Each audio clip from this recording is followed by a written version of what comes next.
Hello and welcome to your channel study with engineers. और आज हमारे पाइथन कोड की जर्नी का 15वां दिन और आज हम पढ़ने वाले हैं लिस्ट के बारे में। तो लिस्ट है क्या? जब भी हम क्या करते हैं, मल्टीपल आइटम्स को एक सिंगल वेरिएबल के अंदर जब हम स्टोर करवाना चाहते हैं तब हम लिस्ट का यूज करते हैं। लिस्ट एक टाइप का बिल्ट इन डेटा टाइप है पाइथन के अंदर। और लिस्ट काम किस चीज का करता है? लिस्ट एक कंटेनर का काम करता है जो किसी भी टाइप के डेटा को क्या कर सकता है, स्टोर कर सकता है। और लिस्ट को हम रिप्रेजेंट किस तरीके से करते हैं? हम हमेशा लिस्ट को स्क्वायर ब्रैकेट्स के अंदर क्या करते हैं, रिप्रेजेंट करते हैं। बेसिकली लिस्ट क्या है? कलेक्शन ऑफ डेटा है of different data type. It can be of any data type. Okay, तो यहाँ पे हम प्रैक्टिकली देख लेते हैं कि हम लिस्ट को किस तरीके से रिप्रेजेंट करते हैं। तो यहाँ पे मैंने एक पाइथन में list.py करके एक पाइथन की फाइल बनाई हुई है। और मैंने क्या बोला था कि जब भी हमको मल्टीपल आइटम्स को क्या करना होता है, एक सिंगल वेरिएबल के अंदर स्टोर करवाना होता है। तो इससे पता लग गया मेरे को एक वेरिएबल चाहिए।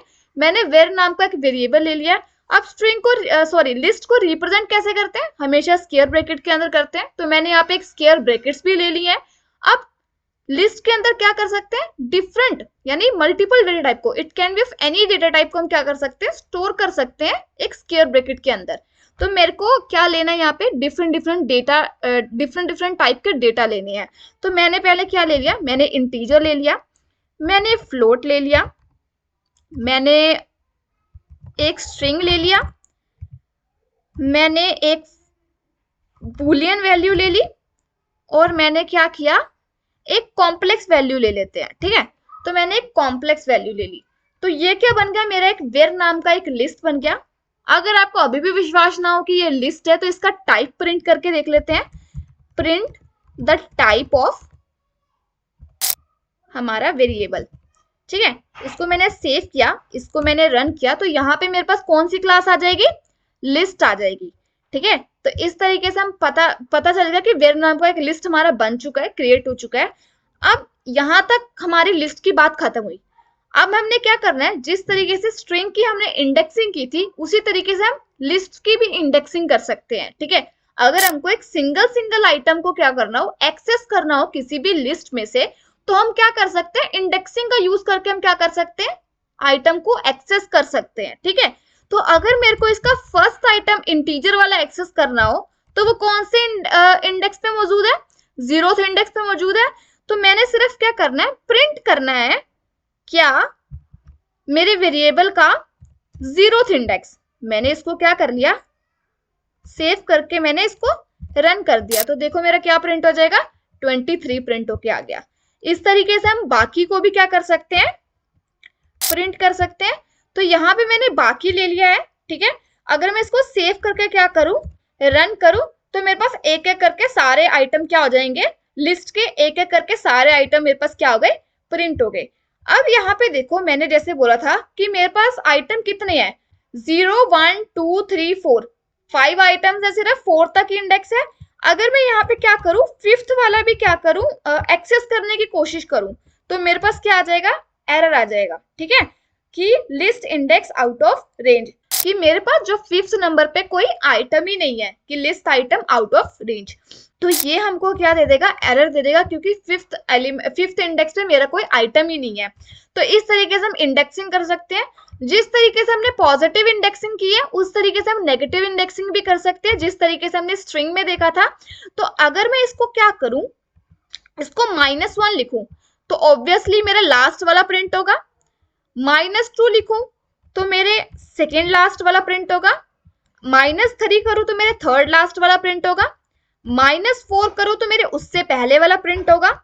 और उसके बाद मेरा क्या होगा, जो सबसे पहले होगा, जो फर्स्ट 0th इंडेक्स पे जो आइटम था मेरा, वो प्रिंट होगा। तो इसको मैं अगर सेव करके रन करूं तो देखो मेरे सारे इंडेक्स कैसे होंगे, इस तरीके से प्रिंट होंगे।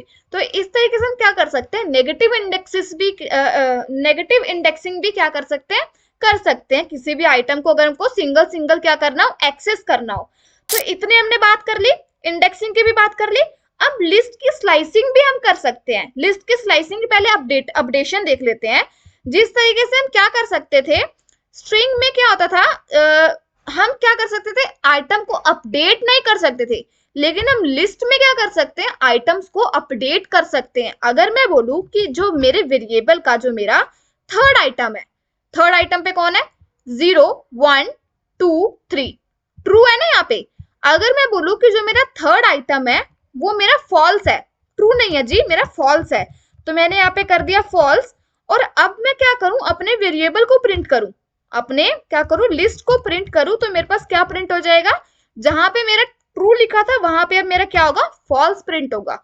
तो यहाँ पे देखो, जहां पे मेरे ट्रू लिखा था वहां पे मेरे क्या होगा, फॉल्स प्रिंट होगा।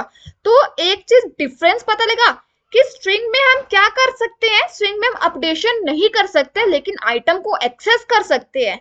बट हम लिस्ट में क्या करेंगे, जिस तरीके से हम आइटम को एक्सेस कर सकते हैं उसी तरीके से हम आइटम को क्या कर सकते हैं, अपडेट भी कर सकते हैं। ठीक है, तो ये दोनों में क्या होगा, डिफरेंस भी आपको पता लग गया। अब जिस तरीके से स्ट्रिंग में क्या होती थी, इंडेक्सिंग नहीं, स्लाइसिंग होती थी, उस तरीके से हम क्या कर सकते हैं, लिस्ट में भी स्लाइसिंग कर सकते हैं। अब वो किस तरीके से कर सकते हैं, देखो, अगर मुझे चाहिए कि मेरे को कहां तक आइटम प्रिंट हो, यहां तक मेरे स्ट्रिंग तक आइटम क्या हो, मेरे प्रिंट हो, तो 0 1 2 अगर मैं क्या करूं, यहां पे मैं अगर लिख दूं कि मेरे को मेरा आइटम चाहिए 0 से लेकर पायल तक चाहिए था, तो 0 1 2 3 2 तक अगर मैं यहां तक प्रिंट करना है तो मेरे को यहां तक लिखना पड़ेगा, तो 3 तक प्रिंट करना है। मैंने इसको सेव किया, रन किया, तो देखो मेरे पास क्या प्रिंट होगा, मेरे पास उतने इंडेक्स क्या होंगे, उतने आइटम क्या होंगे, मेरे पास प्रिंट हो जाएंगे। तो इस तरीके से हम क्या कर सकते हैं, स्लाइसिंग भी इजीली कर सकते हैं। अब अगर आप 1 बाय 1 करके इसको प्रिंट करके देखोगे तो 1 बाय 1 ये प्रिंट हो जाएगा। अगर मेरे को फर्स्ट इंडेक्स से आइटम चाहिए और मेरे को सारे आइटम चाहिए, तो मैंने यहाँ पे स्पेस रख दिया। अब मैंने इसको रन किया तो मेरे 34.5 से लेकर यहाँ 9J तक पूरा क्या हो जाएगा, प्रिंट हो जाएगा। तो इस तरीके से ये हुई हमारी पॉजिटिव स्लाइसिंग। अगर हमको नेगेटिव स्लाइसिंग करनी होगी तो उसके लिए भी बड़ा अच्छा मेथड है कि अगर मेरे को नेगेटिव स्लाइसिंग करनी है तो लास्ट वाला एलिमेंट मेरा किस पे होगा, -1 पे होगा। तो मुझे क्या करना पड़ेगा, -1 से लेकर मुझे कहां तक प्रिंट करना है मुझे नहीं पता, तो मैंने खाली छोड़ दिया। तो -1 से कैसे प्रिंट होगा, देखो 9J, सिर्फ मुझे -1 प्रिंट हुआ। अगर मैं यहाँ पे क्या करूं, मुझे प्रिंट करना है सारे एलिमेंट, तो मैंने ऐसे किया, सेव किया, इसको रन किया, तो मेरे पास सारे एलिमेंट क्या होंगे, 1 बाय 1 प्रिंट हो जाएंगे। ठीक है, अब ये -1 वाला 9J क्यों नहीं प्रिंट हुआ, क्योंकि मैंने आपको पहले भी बताया था कि जो लास्ट एलिमेंट होगा, जो ये वाला एलिमेंट होगा, उससे हमेशा एक कम प्रिंट होगा। ठीक है, जैसे मैंने यहां तक जब प्रिंट किया था 0 से लेके 3 लिखा था मैंने, 0 1 2 3 लिखा था, लेकिन प्रिंट कहां से हुआ था, 3 -1, उससे एक कम प्रिंट हुआ था, तो मेरा यहां से प्रिंट होगा। ठीक है, तो हमेशा आइटम कहां से प्रिंट हो गए, 0 से लेके n-1 तक प्रिंट हो गए, जो हमारा लास्ट वाला n होगा उससे हमेशा एक कम प्रिंट होगा।